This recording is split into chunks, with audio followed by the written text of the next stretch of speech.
여러분 새해 복 많이 받으시기 바랍니다.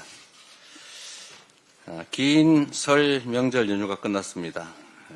살을 내는 경제 한파, 거기다 대설, 폭한으로 안전사고가 많았습니다. 어느 때보다 힘겨운 명절이었습니다.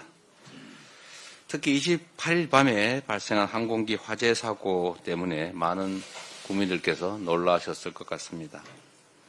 관계자들의 차분한 대응으로 큰 인명피해가 없었던 것이 참으로 다행스럽습니다. 안전은 국민의 삶과 직결되어 있습니다. 돌다리가 아니라 쇠다리라도 두들기고 건너는 그런 경각심이 필요합니다. 국민을 위한 안전점검 또 안전대비로 인명피해 없는 안전한 대한민국을 꼭 만들어야 되겠습니다. 연말 연시와 설 명절 전후로 우리 민주당 지방정부들이 주도한 적극적인 지역화폐 발행 때문에 해당 지역은 얼어붙은 지역 경제의 온기가 좀 살아났습니다. 약 2천억 정도의 예산을 특별히 마련해서 2조 원가량의 지역화폐를 발행했는데 지역사회에서 아주 효과가 컸다는 보도들이 이어지고 있습니다. 장기화된 경기 침체 그리고 계엄과 내란 때문에 텅텅 비었던 시장 골목이 잠시나마 밝아진 것 같습니다. 몸은 힘들지만 보람이 느껴진다. 또 젊은 사람들이 많이 찾아왔다라는 그런 상인분들 얘기도 있었습니다. 국민의 목소리가 반영된 적극적인 정책이 민생 활력의 희망이 됐습니다. 겨우 2천억 우리 지방정부들이 안 그래도 어려운 재정 형편에도 불구하고 어렵게 마련한 소액인데 그 2천억으로 정말로 많은 분들이 온기를 느꼈다는 점 재정당국이 한번 생각해 보시길 바랍니다. 모건 스탠리가 이렇게 발표했습니다. 한국이 경기 부양을 위해서 20조 원 규모의 추경을 편성해서 집행한다면 경제 성장률이 0.2%는 높아질 거다라고 했습니다. 민생 경제를 살릴 추경 그리고 민생의 온기를 불어넣을 민생지원금이 꼭 필요한 상태입니다. 민생지원금의 차등 지원, 선별 지원 다 괜찮습니다. 만약에 정부나 여당이 민생지원금 때문에 추경 못하겠다 이런 태도라면 우리 민생지원금 포기하겠습니다. 뭐 효과만 있다면 민생지원금 아닌 다른 정책인들 무슨 상관이 있겠습니까? 효율적인 민생지원 정책이 나온다면 아무 상관없으니 어떻게 해서든 추경을 신속하게 편성하기를 다시 한번 권고드립니다. 정부가 하겠다고 하는 예산 조기 집행 이것도 뭐 필요하긴 한데 좀 빨리 집행한다는 것뿐이지 이 총 지출은 늘어나지가 않습니다. 똑같습니다. 조삼모사 아닙니까?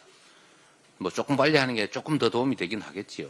이게 대책이 될 수는 없다 이 말씀을 드립니다. 추경만이 죽어가는 민생경제의 심장을 다시 살릴 것입니다. 국민의힘 그리고 정부 여당의 각성을 촉구합니다. 연금 얘기를 안 할 수가 없습니다. 이제 새로운 희망을 만들어야 됩니다. 국민연금 개혁의 중요성이 참으로 강조되고 있습니다. 국민의 더 나은 삶을 위한 연금 개혁, 이거 누가 제안했느냐 중요하지 않습니다. 국민의힘의 성과로 만드십시오. 윤석열 정부가 뭐 4대 개혁한다고 열심히 연금 개혁 얘기를 했는데 막상 민주당이 양보를 해서 합의가 될 것 같으니까 갑자기 태도를 돌변했습니다. 인정하십시오. 연금 납부율 13% 합의됐지 않습니까? 소득 대체율 44% 국민의힘이 주장했습니다. 민주당 50% 주장하다가 45%를 양보해서 합의하자고 했습니다. 국민 여러분께서 기억하시는 것처럼 제가 윤석열 대통령과 처음이자 마지막으로 영수회담을 했을 때 제가 이 제안을 분명하게 했습니다. 저는 45% 주장을 했지만 합의의 여지가 있다. 협상의 여지가 있다고 말씀드렸고 그때 당시 대통령께서 뭐 44% 합시다. 국민의힘 안대로 합시다. 또는 뭐 44.5로 합시다. 44.01%로 합시다. 이러면 제가 받을 생각을 가지고 가서 제안을 드렸던 겁니다. 근데 그때 당시에 제가 좀 황당했습니다. 다음에 하겠다. 뭐 이렇게 말씀하시더라고요. 그러더니 갑자기 국민의힘에서 조건을 갖다 붙였습니다. 44%에다가 구조개혁을 동시에 해야 된다. 이런 이상한 조건을 붙였어요. 구조개혁이 됩니까? 그렇게 쉽게. 안 되잖아요.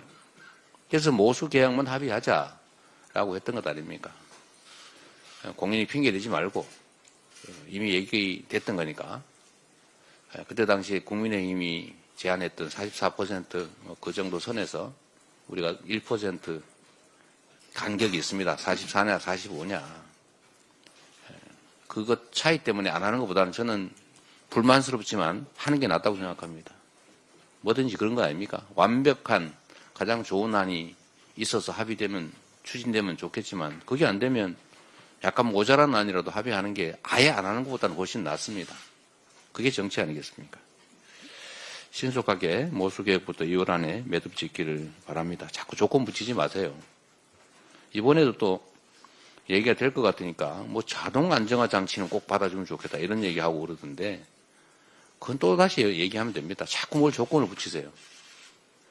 저는 그래서 이 생각이 들었습니다. 아, 이게 4대 개혁하자는 말만 하고 실제 할 생각은 없구나.